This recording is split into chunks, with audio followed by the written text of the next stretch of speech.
Hello there. What's going on, everybody? Today, we're continuing our Marvel Crisis Protocol X-Men Bonanza by unboxing Cyclops and Storm. This is a super fun time. Hopefully, you guys are enjoying some of this content. I'm super happy to finally have the X-Men show up in Marvel Crisis Protocol. Hopefully, the first of many waves. We've actually seen quite a few of the X-Men show up on some of the spoilers, and I think we should see an affiliation card in here that's going to tell us who all is X-Men, and that's going to give us some more spoilers.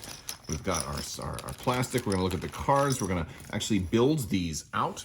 So one of the bases fell off, but these are both going to be small based characters. We're going to have a choice of 4 bases to do with them. We've got our first piece of plastic here. We've got 2 head options for Cyclops.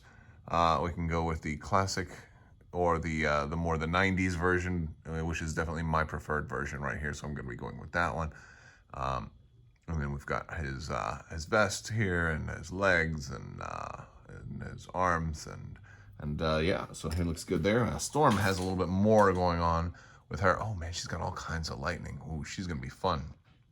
She's going to be really fun. This particular sculpt of Storm is not exactly straight from the 90s cartoon, though. This is more of a, this is cool. Yeah, this is more of a, I guess, a comic version.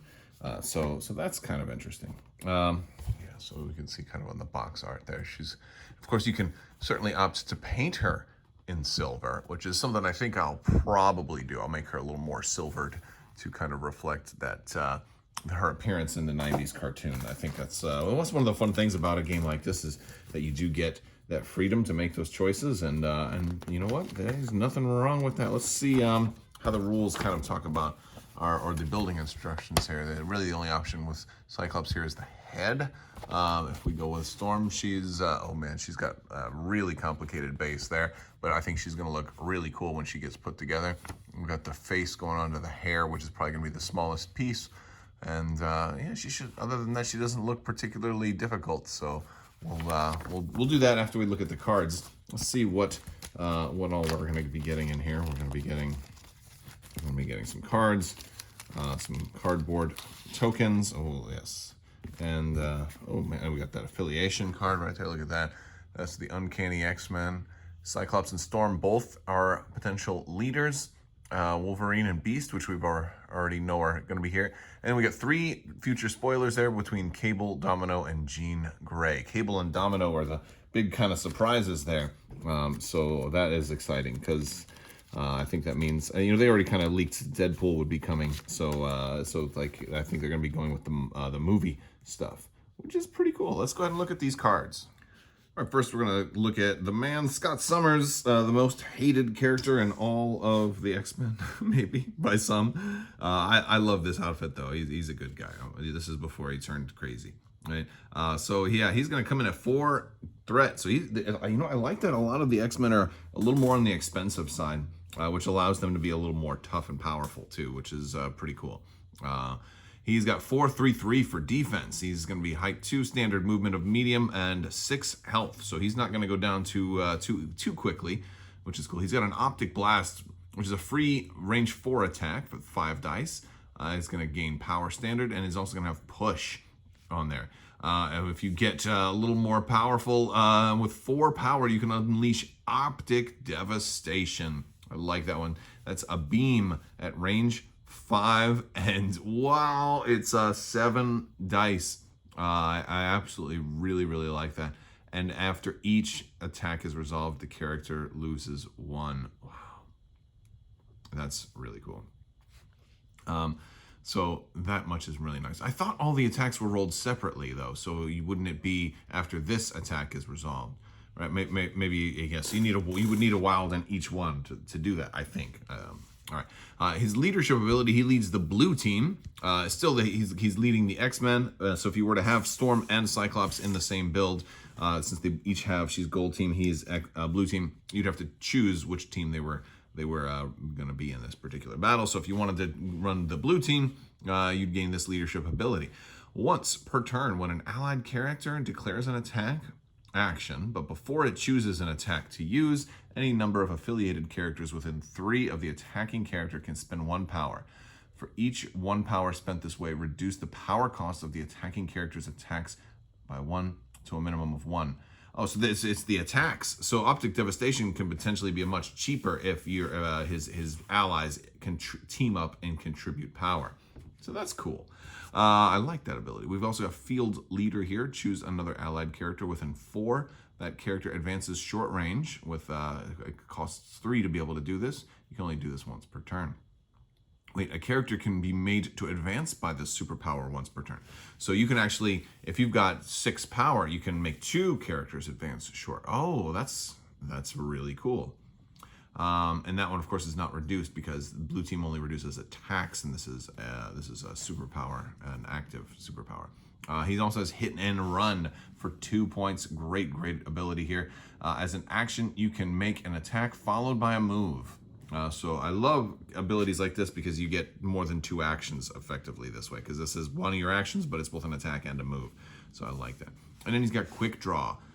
When this character is targeted, it is a reactive for 2. When he's targeted by an attack and the attacker is not within 2, so somebody's a little bit farther away, you can use this superpower. Instead of rolling the dice equal to its defense, it rolls 5 defense dice. Then, if I suffer no damage, you suffer 2. So basically, it's like, no, surprise. Oh, you're going to attack me? Well, I get 5. And if I manage to stop this attack, bam, you're going to take 2 damage, kind of like in a counterattack. So we go from 6 health down to, wait, still 6 health on the other side. I don't think he actually sees any change on his injured side. So, yeah, all right. So that's Cyclops on the other side. He's just the same, which is kind of standard. All right.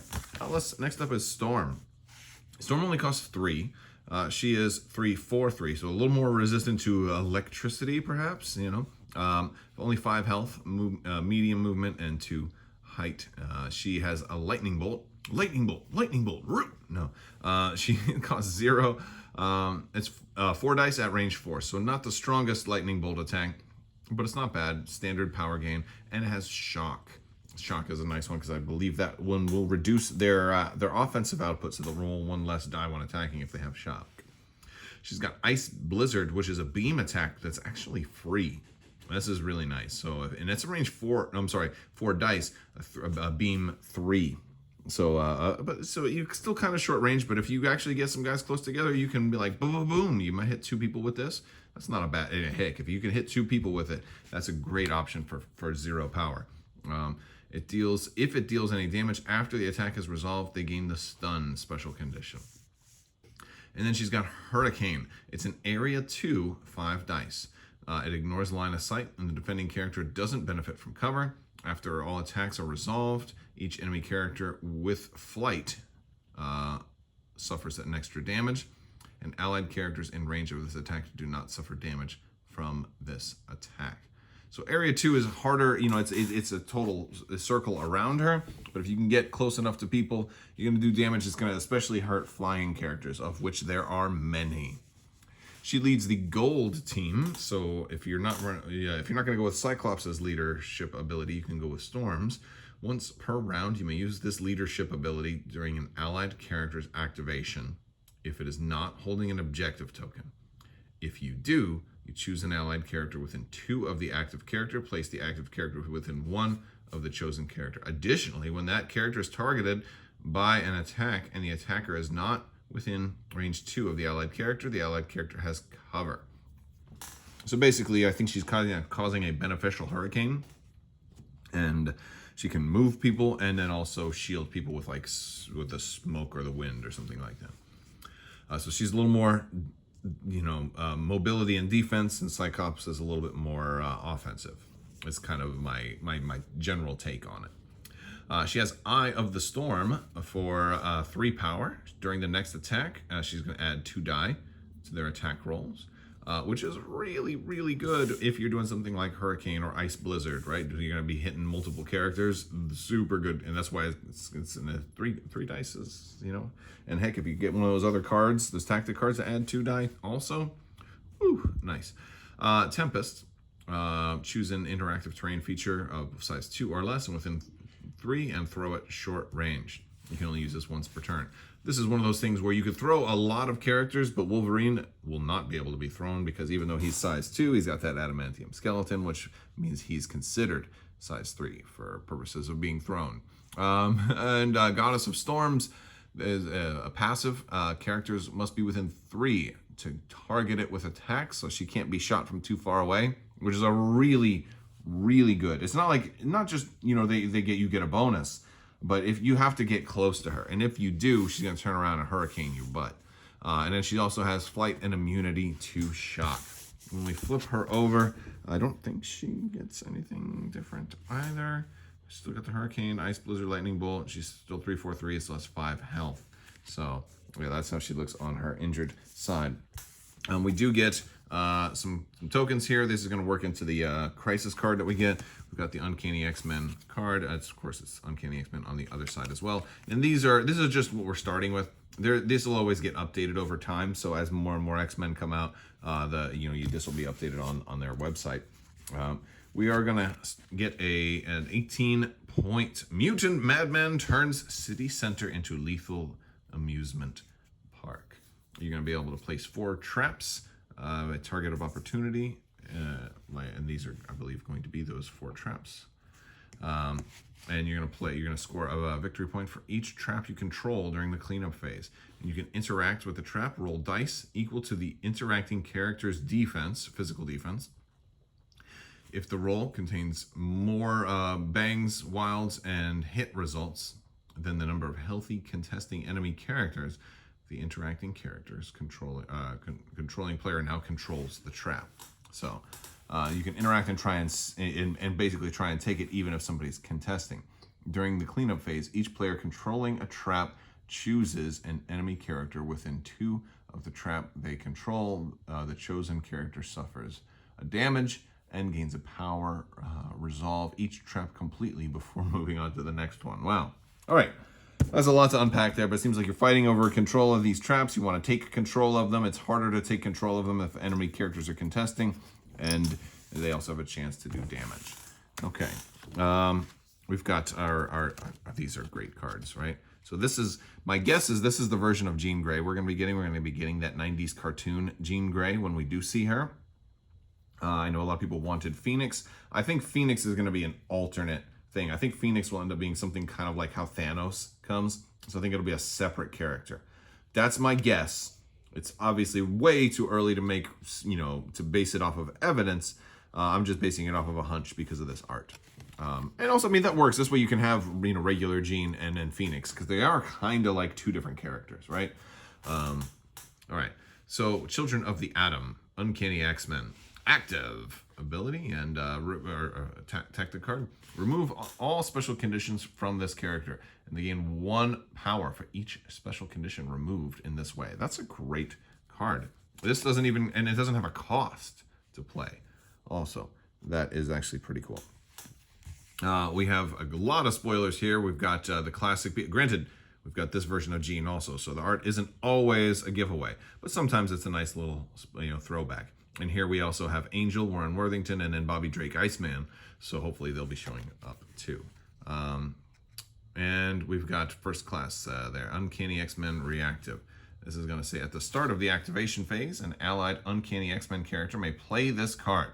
Each Uncanny X-Men character does not have to spend power the first time they interact with an objective token this round. That one's okay. I feel like that one's benefiting like larger count teams. So if if you're running like a lot of 2s and 3s and have a bigger bigger build, then that can potentially be good. Maybe like for a crucial turn where power, maybe like for turn 2 or something where you really wanted to use that power for a big attack, and this just doesn't seem as flashy or as good as the other ones. Now this one, to me, by X-Men, this is my favorite piece of art in all of this. You've got all of the classic look. It's not classic, I suppose, but this is my favorite look of the X-Men. Minus Storm not being an exact silver right there, but it's close enough. Really nice looking X-Men. And of course, we got Psylocke right there, which means, well, maybe we'll get Psylocke too. Well, I'm sure we probably will over time. I'm sure we'll get everybody. But again, another hint that that's the version of Jean Grey we're going to be getting. That's my guess. And of course, we got Professor Xavier in the back there. I can't wait to see him show up in this game. I don't know if he will, though, but I mean, I think there's a really good chance that he will. He'd make a great support. And if he might, but he could also be game breaking too, right? Let's see, Uncanny X-Men. To me, my X-Men. Active. Any character with an Uncanny X-Men leadership ability may spend any number of power to play this card. So basically, as of right now, Storm and Cyclops can play this card. Even if they are not the leader, they have ability. It doesn't say it has to be an active ability, right? So Storm or Cyclops should be able to play this card. It makes me think, I wonder if Jean Grey or Professor X will have a leadership ability. I'm guessing Jean Grey no, but Professor X obviously yes.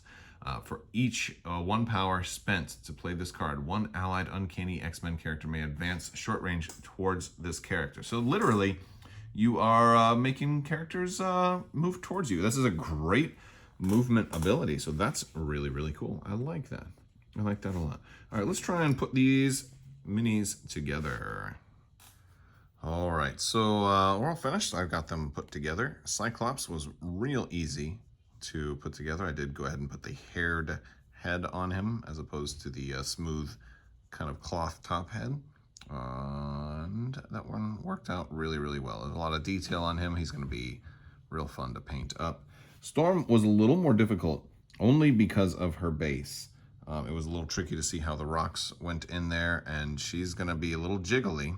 So she's one you're going to have to take real good care of because she kind of, hold still, Storm. There we go. But I mean, it's an incredible sculpt. I got to clip that little piece off of the lightning there. But like she's got these little divots in her back where she connects to that lightning bolt that hold her up. And yeah, before the glue is all dry, I also want to make sure, I got to watch her close, make sure that the lightning bolt doesn't start to like bend over because, you know, I'm using ultra thin, Tamiya ultra thin, and it doesn't get, it's not an instant lock thing, so it allows you to make some mistakes. You know, so like putting these back pieces on her and making sure that they lined up to her hands was one of those things where I was glad that it had a little bit of give after I did it. But now Storm looks awesome, and yeah, Cyclops looks pretty good too.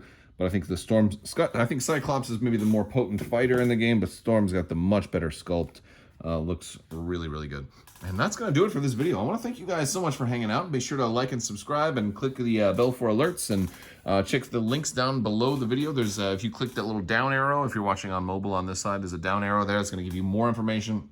Or if you're watching on like desktop, click see more at the bottom. You're gonna get all the links that are gonna take you to the website and all this other stuff, the Discord, Patreon. Big thanks to my patrons as well. You guys are amazing. That giveaway is still going on right now for the $25 Amazon gift card. You just gotta be a subscriber and leave a comment if you are interested in that. And I think that's gonna do it. So thank you guys so much for watching. Hopefully we get rid of daylight savings time so I can stop having to change my clocks twice a year. You know, let's not forget that just because it's kind of past. It'll be back before we know it. I want to thank you so much, and as always, have a great day.